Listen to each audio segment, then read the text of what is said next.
जय माँ चांदनी माँ, जय बाबा शिव बाबा।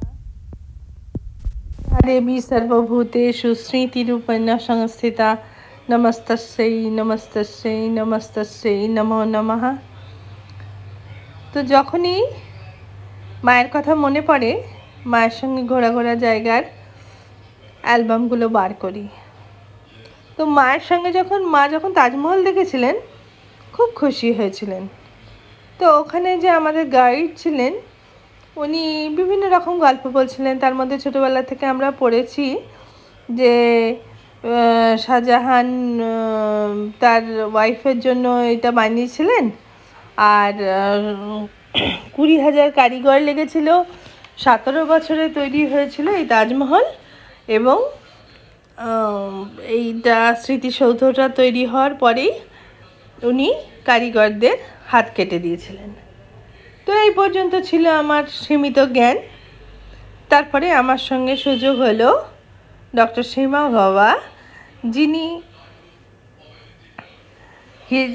দিল্লি ইউনিভার্সিটির history and north south Asian cultural ডিপার্টমেন্টে ছিলেন।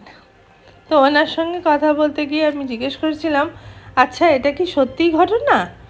তখন উনি বলেছিলেন, দেখুন স্টোরিটা না ইনভেন্ট করা হয়েছে, কারণ 20,000 লোক 17 বছর সময়, ততদিনে কি একবারও শাহজাহানের মনে হয়নি যে এই স্মৃতিসৌধটা দেখরেখ করবার জন্য, মানে দেখাশোনা করবার জন্য কোনো লোক লাগবে? তখন কি উপায় হবে? আর দক্ষিণ দরজা দিয়ে আমরা যেটাতে প্রথমে তাজমহলে ঢুকি, জুলুখানা, তার পেছনের দিক দিয়ে যখন বেরোই, সেই দিকে আছে তাজগঞ্জ, যেখানে এই কারিগরদের বংশের, মানে যারা বানিয়েছিলেন তাদের উত্তরসূরিরা রয়ে গেছেন, এবং তাদের হাতে বানানো হয় বাচ্চাকারির কাজ, যেটা ইউপি হ্যান্ডলুমসের পাওয়া যায়। সেটা কলকাতা, মাদ্রাজ, দিল্লি, যে কোনো বড় বড় শহরে পাওয়া যায়। তো এটা ছিল ওনার মানে ওনার মতামত, এবং উনি বলেছেন যে এই গল্প কোনো একজন বিদেশি ট্যুরিস্টকে ইমপ্রেস করতে গিয়ে মানে গাইড এই গল্পটা করেছিল যে 20,000 কারিগর ছিল, 17 বছর সময় লেগেছিল, এবং তারপরে